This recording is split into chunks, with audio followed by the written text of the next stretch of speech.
বন্ধুরা বলেছিলাম যে ম্যান্ডি কি বলেছে না বলেছে সেটা নিয়ে, ম্যান্ডির ভিডিও নিয়ে, মানে ম্যান্ডির ব্লগ নিয়ে আমি কিছু বক্তব্য রাখতে আসবো, তাই চলে আসলাম সেই ভিডিওটার পরিপ্রেক্ষিতে আমার একটা ভিডিও নামাতে। তো যাই হোক, ম্যান্ডি কি ভিডিও দেখেছি, ম্যান্ডিতে কি ম্যান্ডির ভিডিও থেকে কি দেখেছি না দেখেছি ডিটেলসটা একটু আলোচনা করবো।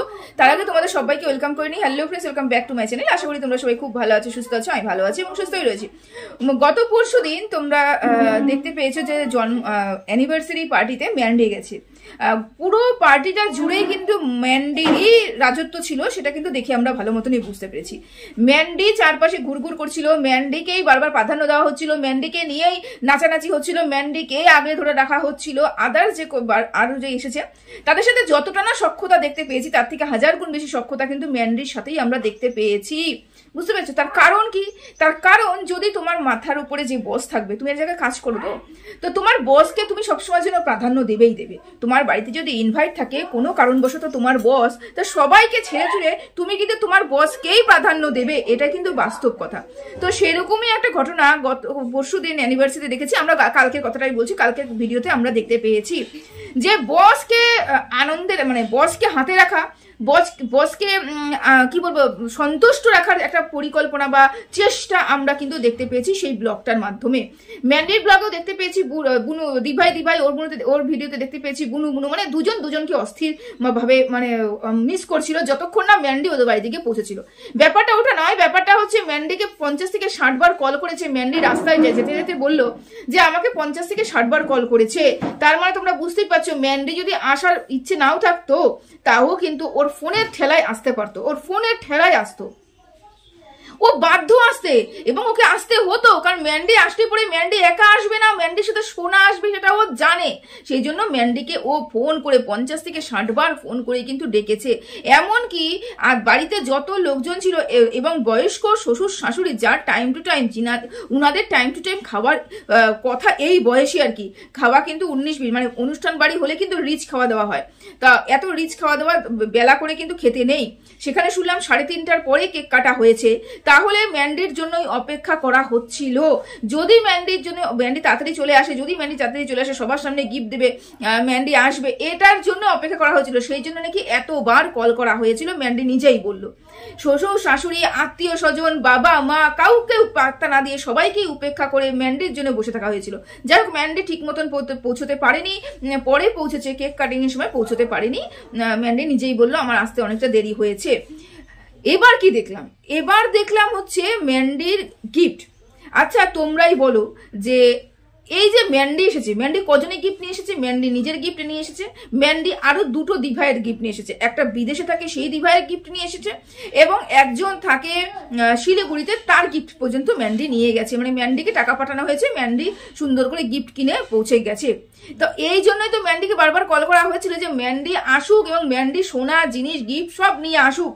আরে যে সোনা দেবে, যে এখান থেকে ভালো ভালো গিফট পাবো, যার দ্বারা আমার চ্যানেল চলবে, যাকে নিয়ে আমার ইনকাম হবে, আমি তোকে তো প্রাধান্য দেবই দেবো। আদার্স যারা আসছে তাদেরকে দিয়ে তো সেই পরিমাণে আমার উপকার হচ্ছে না। ম্যান্ডিকে দিয়ে আমার উপকার হচ্ছে এবং আগামী দিনে হবে এবং হয়েছিল, তাই না? তো ম্যান্ডিকে বিক্রি করে যেরকম উপকার করেছিল, নোংরাভাবে বিক্রি করে উপকার করেছিল, ভালোভাবে বিক্রি করেও ও তার নিজের উপকার হয়েছিল, সেরকম ম্যান্ডির থেকে গিফট পেয়ে এখন উপকার হচ্ছে, এবং পরবর্তীকালে ম্যান্ডিকে বিক্রি করে আবার উপকারে ও আসবে, ম্যান্ডির জন্য ওর উপকার হবে। আর এটাই বলতে চেয়েছি, আশা করি তোমরা বুঝতেই পারছো। ব্যাপারটা কি হলো বলো তো? তোমরা যদি বলো যে না না না তোমরা ভুল বলছো, গিফটের জন্য ও নেমন্তন্ন করেনি, মানে গিফটের জন্য যে ও বলেছে তা নয়, কিন্তু সবকিছু কি গিফট দিয়ে তুলনা করা যায়? সবকিছু তো গিফট দিয়ে তুলনা করা যায়। আচ্ছা মানলাম সবকিছু গিফট দিয়ে তুলনা করা যায় না, তাহলে পাশের বাড়ি মিঠুদি, সীমাদি, তাদেরকে কেন দেখতে পেলাম না? পাড়ার আত্মীয় স্বজন, পাড়ার লোকজন কই, তাদেরকে তো দেখতে পেলাম না। কেন দেখতে পেলাম না? তারা কি সোনা দিতে পারবে না? তারা কি রূপো দিতে পারবে না? তারা কি ভালো গিফট দিতে পারবে না? সেই কারণেই আমরা পেলাম না। না হলে তোমরা ধরো, একটু মেনে নাও যে, মানতে বলছি না, এটা বাস্তব কথা, যে যে বিদেশে বসে থাকে সে কি উপকারে এসেছে, তার সে সুয়ের কি উপকারে এসেছে? যে বাইরে বসে থাকে সে সুয়ের কি উপকারে এসেছে? কি এমন উপকারে? ভালোবাসা, ভালোবাসার জন্য নেমন্তন্ন করেছে, অত দূরে নেমন্তন্ন করেছে। ও জানে আমি নেমন্তন্ন করব, ওরা আসতে পারবে না। ও 100-200% শিওর যে আমি নেমন্তন্ন করব, আসতে পারবে না, কিন্তু গিফট ভায়া হয়ে আমার কাছে পৌঁছবে, সেই জন্য নেমন্তন্ন সেরেছে। আর থাকলো উপকারের কথা, যদি উপকারের কথা আমরা কি করি, আমাদের তৎক্ষণাৎ যে আমাদের বিপদে যাদেরকে আমরা সামনে পাই, আমরা তাদেরকে সবার আগে রাখি, লিস্টের প্রথমে রাখি, যে বিপদে আপদে বিদেশ থেকে লোক আসবে না, এমনকি আত্মীয় স্বজনে যদি বাইরে থাকে তাদেরকেও অতটা প্রাধান্য দেওয়া হয় না। যাদেরকে প্রাধান্য দেওয়া হয় সেটা হচ্ছে আমার পাড়ার প্রতিবেশী, আমার বাড়ির লোক, তাকে প্রাধান্য দেওয়া। আমার বিপদে সর্বপ্রথম যে ঝাঁপিয়ে যাবে সেটা হচ্ছে আমার প্রতিবেশী, আমার পাড়ার লোক, তাই তো? এরকমই দেখেছি মিঠুদের দিনের পর দিন তার পোষ্যকে রেখেছে, দিনের পর দিন তার সন্তানকে রেখেছে, মানে প্রচুর ভাবে। ছোট্ট একটা ঘর, কত কষ্ট হয়, তারপরেও মিঠুদি তাকে রেখেছিল, তারপরেও মিঠুদিকে নেমন্তন্ন করা হলো না। থাকলো তার যা, দুদিন বাদে বাদে দেখতাম পোস্ত আনতে যেতে, পোস্তর দাম কিন্তু কম না, প্রতিটা মুহূর্তে দরকার হলে জায়ের কাছে গিয়ে হাত পাতে দেখতাম আমরা, তাই না? তা উপকার কে করেছে? উপকার বিদেশে বসে থাকাচ্ছে ভালোবাসার মানুষ করেছে, নাকি ওর পাশে থাকা সেই মানুষগুলো করেছে যে দিনের পর দিন ওকে উপকার করেছে? কে ওকে উপকার করেছে? তাহলে কার ওখানটায় বেশি গুরুত্ব ছিল? সেই অনুষ্ঠানে কার গুরুত্বগুলো বেশি ছিল? কাদের গুরুত্বটা বেশি ছিল? অবশ্যই আমাদের হচ্ছে সীমাদির, মিঠুদির এবং পাড়ার প্রতিবেশীর, যারা উপকার করে। কিন্তু না, তারা তো দামি গিফট দিতে পারবে না, তারা তো সোনার ব্রেসলেট দিতে পারবে না, তারা তো সোনার জিনিস দিতে পারবে না, তাই না? সেই জন্য কিন্তু তাদেরকে বলা হয়নি। কাদেরকে বলা হয়েছে? যারা আসতে পারবে না অথচ গিফট পাঠাতে পারবে। মানে খরচা আমার কোনো দিক থেকেই হবে না, যারা আসতে পারবে না তাদের খাওয়া খরচাটা আমার বেঁচে গেল, এবং গিফট পাঠালে পরেও আমার ওটা এক্সট্রা। বুঝতে পেরেছো? গেমটা খুব সুন্দর করে সাজানো হয়েছে। এবং এই যে অ্যানিভার্সারি প্রোগ্রামটা আমরা দেখেছি, এই অ্যানিভার্সারি প্রোগ্রামটা অ্যানিভার্সারি নয়, এটা একটা গিফট নেওয়া দেওয়া বলতে পারো, বা বলতে পারো প্রমোশন ভিডিও বলতে পারো, যেখানে ম্যান্ডি এসেছে ওর ব্লগিং চ্যানেলে প্রমোশন হতে পারো, বা বলতে পারো ওখানটায় হচ্ছে মানে টাকা পয়সা খরচা করে মানুষকে দেখিয়ে, মানুষ মিন্স ক্যামেরাটা অন করে টাকা পয়সা খরচা করে একটা গ্র্যান্ড সেলিব্রেশন নাম করে একটা অনুষ্ঠান করা, যার দ্বারা ওর চ্যানেলে একটু গ্রো হবে এবং কন্টেন্ট, একটা ভালো কন্টেন্ট 3-4 দিন ধরে পাবে। এতটুকু সহবোধ বোধ ওর মধ্যে ছিল, ওর মধ্যে ছিল। তোমরা দেখতে পেয়েছো? আমি তো দেখতে পাইনি।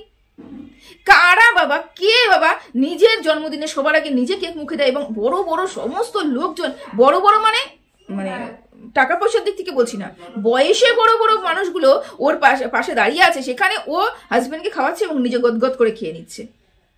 আমরা কি এরকম পারবো? আমাদের দ্বারা কি এটা সম্ভব হবে না? তো এই জন্যই বলেছিলাম, ওয়াইটি যদি টিকে থাকতে হয়, ওয়াইটি যদি বেঁচে থাকতে হয়, তাহলে কি করতে হবে? তাহলে নিজের লজ্জা ত্যাগ করতে হবে, নোংরামি করতে হবে, মিথ্যে বলতে হবে, দেখানো সব কাজ করতে হবে। তারপর পরিবারকে ভালোবাসা যাবে না, বন্ডিং দেখানো যাবে না। যতই শ্বশুর শাশুড়িকে অত্যাচার করবে ততই তুমি সোশ্যাল মিডিয়াতে কিন্তু ভাইরাল হবে, এই ভাইরাল হওয়ার চান্সটা ততটাই বেশি থাকবে। অনেকে কমেন্ট করেছে যে যখন ম্যান্ডি বলল যে আমার দিদিভাইকে দুর্গা ঠাকুরের মতন লাগছে, অনেকেই কমেন্ট করেছে ওটা দুর্গা ঠাকুরের মতন লাগেনি। বাস্তব কথা, এই সাজটা ওকে মানায়নি। যেরকম সাজ সেরকম তার জুয়েলারি গুলো ছিল, একদম তার সাথে যাচ্ছিল না, অতিরিক্ত হয়ে গিয়েছিল, ওকে সাজটা মানায়নি। বললাম না কালকে ভিডিওতে, আমি বলেছিলাম ওই সাজটা যদি ওর নিজে সাজতো আমার মনে বেটার হতো, এতটাও খারাপ লাগতো না, অত্যাধিক খারাপ লেগেছে। আচ্ছা, এবার ব্যাপারটা হলো মা বাবা। তোমরা দেখতে পেয়েছো তার মা বাবার প্রতি, তার বোনের প্রতি, তার ছোট বোন এবং মেজ বোনের মেয়ের প্রতি কোনো সহানুভূতি তাদের? আসলো, গিফটটা নিয়ে নিল, দুটো কথা বললো, ব্যাস হয়ে গেল। একবার এই যে বাচ্চাদের নিয়ে, এই যে টিনার বাচ্চাকে নিয়ে দিনের পর দিন কথা বলে, এবং কদিন আগে মারিয়া যে বাচ্চাটাকে নিয়ে এসেছিল, মানে মারিয়ার জায়ের ছেলেটাকে যে নিয়ে রেখেছিল, এই যে বাচ্চা নিয়ে এত লেকচার দিল, অথচ তার বাড়িতে তার নিজের মেজ বোনের মেয়ে এসেছে, একবারও কোলে তুলে নিল না। আমরা কি করতাম বাবা, বোনের মেয়ে আগে ঝাঁপিয়ে যেতাম, কোলে নিতাম, তারপরে বাকি কথা হবে। আগে আদর করে নিতে ছোটকে নি, কেন সবসময় তো দেখতে পাই না। সেই আদরটুকু, সেই আপ্যায়নটুকু, সেই ভালোবাসাটুকু বড় মাসি হিসাবে ওই ভাগ্নিটাকে কি দিয়েছে? না, দেয়নি, আর দিতে পারে না। তার কারণ ওর মধ্যে ভালোবাসা নেই, ওর মধ্যে সেই ভালোবাসাটা নেই। ও বাচ্চাকে ভালোবাসবে, বাচ্চাকে আগলে ধরবে না, এগুলো শুধু ওর লেকচার মারার জন্য, এগুলো শুধু কন্টেন্ট করার জন্য, এগুলো শুধু কন্ট্রোভার্সি করার জন্য। ও আদতে ওই টাইপের নয়। ও আদতে যে ধরনের কন্ট্রোভার্সি করে অন্য মানুষকে নিয়ে, অন্য মানুষের বাচ্চা নিয়ে, অন্য মানুষের কথা নিয়ে, বা অন্য মানুষকে বাচ্চাকে দেখলে আগলে পড়ে, মানে মনের মধ্যে একদম উৎসাহ, মানে বাচ্চাকে দেখলে পরে একটা গদগদ ভাব। ওই যে গুড়গুড়ি বাচ্চাটাকে কোল থেকে যখন নিয়ে গেল, বলো খালি হয়ে গেল, মানে কত আদিক্ষেতা আমরা সেই সময় দেখতে পেলাম। অথচ নিজের বোনের মেয়ে আসলো, একবার কোলে নিয়ে বললো না আসো মা একটু আদর করি তোমাকে, বা চলে যাওয়ার সময় বললো না যে বুকটা খালি হয়ে গেল আমার ভাগ্নি চলে গেল, এগুলো কিন্তু বললো না। অথচ ও অন্য কারোর বাচ্চাকে নিয়ে যদি কেউ ভিডিও করে বাবা, তখন ওর লেকচার তুমি দেখতে পারবে, বুঝতে পেরেছো? এবার আসি খাওয়া দাওয়া। আচ্ছা, এই যে ম্যান্ডিকে ব্যাগ ভরে জিনিস দেওয়া হলো, আদার্স কাউকে জিনিস দিতে দেখেছো? কাউকে দেখেছো? ম্যান্ডিকে সেই যতগুলো রান্না হয়েছে সমস্ত রান্না কিন্তু ম্যান্ডিকে দেওয়া হয়েছে, ম্যান্ডি সেটা নিয়ে গেল। ওদের বাড়ির লোকের হাতে এরকম কোনো ব্যাগ দেখতে পেয়েছো? দেখতে পাইনি তো। বাবা চলে গেল, মা চলে গেল, সবাই চলে গেল, কিন্তু কারুর হাতে এরকম আমরা ব্যাগ দেখতে পারিনি। কারণ অনুষ্ঠান তো শেষ, ও তো জানে আমি কাউকে নিমন্ত্রণ করিনি, ওই 2-4 জন মানুষ, এবং সেটাকে গ্র্যান্ড সেলিব্রেশন বলে আমি চালিয়ে দেবো, ভিউজটা ইনকাম করবো। কাউকে দেখেছো যে একটু বাটিতে করে বাবাকে দিয়ে দিই, মাকে দিয়ে দিই, মেঝো বোনকে দিয়ে দিই, ছোট বোন বাড়িতে আছে সে গিয়ে খাবে? কাউকে দেখতে না, সেখানে দেখতে পাবে না তো। কারণ তারা সোনা দেয়নি, তারা ভালো ভালো গিফট আনেনি, তারা রূপো নিয়ে আসেনি, এখন তো রূপোর চল হয়েছে, তারা নিয়ে আসেনি, তারা দিতে পারেনি, সেই কারণে তাদের কিন্তু হাতে কিছু পড়েনি। ম্যান্ডির হাতে পৌঁছেছো, ম্যান্ডির হাত একদম সুন্দর করে ম্যান্ডিকে গুছিয়ে দিয়েছে। তার কারণটা কি? তার কারণ ম্যান্ডি সোনা নিয়ে এসেছে, এবং ম্যান্ডি যে টাকা দিয়ে সোনাটা নিয়ে এসেছে, এবং ম্যান্ডি যতগুলো গিফট নিয়ে এসেছে, মোট কথা ম্যান্ডি যতগুলো গিফট নিয়ে এসেছে, ও যা খরচা হয়েছে সেই থেকে অনেক বেশি। ও যা খরচা করেছে তার থেকে অনেক বেশি হচ্ছে। তাহলে আমরা ধরে নিতে পারি যে ম্যান্ডির টাকা দিয়েই কিন্তু তার এই বিবাহ বার্ষিকটা পালন করা হয়েছে। যদি টাকার হিসাবটা করি তাহলে ম্যান্ডির টাকা দিয়ে বিবাহবার্ষিকটা পালন করা হয়েছে, মানে টাকাটাও উঠিয়ে নিয়েছে, বুঝতে পেরেছো? জিনিসপত্র আমার মধ্যে একটা, আমি এটা নিয়ে মানে কি বলবো, আমার মনে এটা নিয়ে ক্ষোভ নেই যে ওর ম্যান্ডিকে কেন দিল, ম্যান্ডিকে কেন খাওয়ার জিনিসগুলো দিল সেটা নিয়ে নয়। আমার খারাপ লেগেছে এই জায়গাটাতে যে যেখানে বাবা মা এসেছে, বাবা মার পরিস্থিতি তোমরা সবাই জানো, সেইখানে বাবা মার হাতে কিছু জুটলো না, বোনের হাতে কিছু জুটলো না, ভাগ্নিকে আদর আপ্যায়ন করা হলো না, ননদ নন্দাইকে আদর আপ্যায়ন করা হলো না, তারপরে হচ্ছে শ্বশুর শাশুড়িকে কোনো দেখাশোনা করা হলো না, শ্বশুর শাশুড়ির প্রতি কোনো ভালোবাসা আমরা দেখতে পেলাম না। অথচ কাকে পুরো ব্লগ জুড়ে আমরা দেখতে পেলাম? ম্যান্ডি ম্যান্ডি ম্যান্ডি এবং ম্যান্ডি। তাহলে এই সম্পর্কটাকে কি বলবে? এই সম্পর্ক স্বার্থের সম্পর্ক, এই সম্পর্ক টাকার সম্পর্ক। এই অনুষ্ঠানটা টাকার জন্য হয়েছে, এই অনুষ্ঠানটা গিফট পাওয়ার জন্য হয়েছে। না হলে বিদেশে বসে থাকা মানুষগুলো নিমন্ত্রিত হয়, অথচ পাশের বাড়ি যে দিন রাত ধরে উপকার করেছে তারা নিমন্ত্রণ পায় না। অবাক লাগে না সেই সব মানুষগুলো দেখলে পরে? হ্যাঁ, অবাক লাগে। ম্যান্ডির কমেন্ট বক্সে এরকম অনেক কমেন্ট পড়েছে, তার মধ্যে একটা অন্যতম কমেন্ট যে সোনা দিলে পরে কি ভালো মানুষের পরিচয় পাওয়া যায়? অনেকে বলছে তো ম্যান্ডিকে, তোমার মন অনেক বড়, তোমার মন অনেক বড়, তোমার মন অনেক বড়, এই কথাটা বলছে। তা একজন বলেছে সোনা দিলেই কি ভালো মানুষের পরিচয় পাওয়া যায়? একদম ঠিক কথা বলেছে। সোনা দিলেই যে ভালো মনের পরিচয় তা নয়, সোনাটা দেওয়ার পিছনেও কারণ রয়েছে। ম্যান্ডি জানে যে আমি যে সোনাটা দেবো এবং আমি ব্লগিং এর মাধ্যমে সেই সোনাটা তুলে ধরবো, 1 নম্বর আমার নাম হবে, আমাকে সবাই বলবে যে আমি সবাইকে সোনা দিই এবং আমার মন অনেক বড়, এবং সেই জন্য আমি আমার দর্শকদের ইমোশনসটাকে নিয়ে একটু ধরে রাখতে পারবো। আমার ভিউজ, দর্শক আমাকে ভিউজ দেবে এবং উৎসাহ সহকারে ভিউজ দেবে। ম্যান্ডি গতকাল ভিউজে যা ইনকাম করেছে, ওর ওই সোনার লকেটের টাকাটা উঠেই গেছে, বুঝতে পেরেছো? ম্যান্ডি এমনি এমনি দেয়নি, এবং শো এমনি এমনি ম্যান্ডিকে নিমন্ত্রণ করেনি। দুটাই হচ্ছে একটা বিজনেস ডিল। এও বিজনেস ডিল করেছে, ও বিজনেস ডিল করেছে। এর মধ্যে না কোনো আন্তরিকতা, না কোনো ভালোবাসা, না কিচ্ছু। তোমরা যে বুঝতে পারছো দুই বোনের ভালোবাসা অস্থির হয়ে যাচ্ছে ভালোবাসতে, না, এগুলো কিছুই নয়। এটা সম্পূর্ণটা একটা বিজনেস ডিল। তোমরা ভালো মতনই বুঝতে পারছো, যারা যারা বোঝার চেষ্টা করো তারা বুঝতেই পারছো। সোনা দিলে কেউ ভালো হয় না, সোনাটা তখনই দেওয়া যায় যখনই ওই সোনাটা উসুল করে নেব, ওই সোনার টাকাটা আমি উসুল করে নেব, তখনই কিন্তু সোনাটা অনায়াসেই দেওয়া যেতে পারে। আচ্ছা, কিছু মানুষের কমেন্ট রয়েছে, অনেক মানুষ এখানে কমেন্ট করেছে। আচ্ছা, কমেন্টের কথা বলার আগে আমি আরেকটা কথা বলিনি, সেটা হচ্ছে গতকাল কি পিয়ালি না মিতালি কিছু এরকম একটা, নাকি মল্লিকা কিছুর একটা ভিউয়ার্স মনে এসেছিল তার স্বামী সন্তানকে নিয়ে। আমার সেই জায়গাটা ভীষণ অড লেগেছে। কোন জায়গাটা? যে ক্যামেরাটার সাথে সাথে ধরলো, যখন ঘরে ঢুকছিল স্বামী, তখন ক্যামেরাটা ধরে বললো কি, তোমাকে আমি তো ফোনে পাইনি, তোমাকে ছাড়াই নিমন্ত্রণ করে ফেলেছি, তোমার বউকে দিয়ে আমি নিমন্ত্রণ করেছি। তখন বললো হ্যাঁ আমি বাড়িতে ছিলাম না, 2বার ফোন করেছি, তোমাকে আমি পাইনি। তার মানে বুঝতে পারো পুরুষটা বাড়িতে ঢুকতে পর্যন্ত পারিনি, তার আগে ক্যামেরাটা মুখের মধ্যে ধরা হলো এবং একটা এম্বারেস ফিল করানো হলো। তারপরে এটা আবার বলা হলো যে তোমাকে তো আমি নিমন্ত্রণই করতে পারিনি, আমি তোমার বউকে করেছি। মানে এখানে কি বোঝা যাচ্ছে? এখানে বোঝা যাচ্ছে যে ওর মধ্যে সহবত বোধটা নেই, যে আমার বাড়িতে এসেছে, নেমন্তন্ন আমি যাকেই করে থাকি না কেন পাবলিক কেন করবো, পাবলিক কেন করবো? তাহলে ওই হাজবেন্ড, ওই মল্লিকার হাজবেন্ডকে অপমান করা হলো না? যে আমার বউকে যে কেউ নেমন্তন্ন করবে সাথে সাথে আমি লেজ উঠিয়ে দৌড় মারবো, এটা অপমান করা হলো না? অবশ্যই অপমান করা হলো। মল্লিকার বর ভীষণ ইতস্তত বোধ করছিল, মানে বললাম না ওর মধ্যে সহবত বোধ নেই, মানে ও ভেবেছে যা আমার বাড়িতে সবাই আসবে সবার উপরে ক্যামেরাটা ঠুপ করে থুপে দেবো, মানে কারোর কোনো কিছু মানে খারাপ লাগার কথাই নেই, বুঝতে পেরেছো?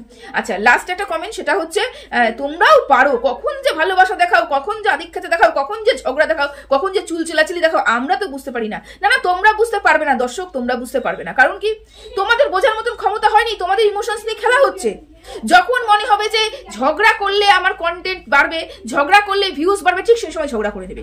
যেই সময় দেখবে এই সময় ঝগড়া না, এই সময় মিল হলে পরে আমার ভিউজটা বাড়বে, সেই সময় মিল হয়ে করে নেবে।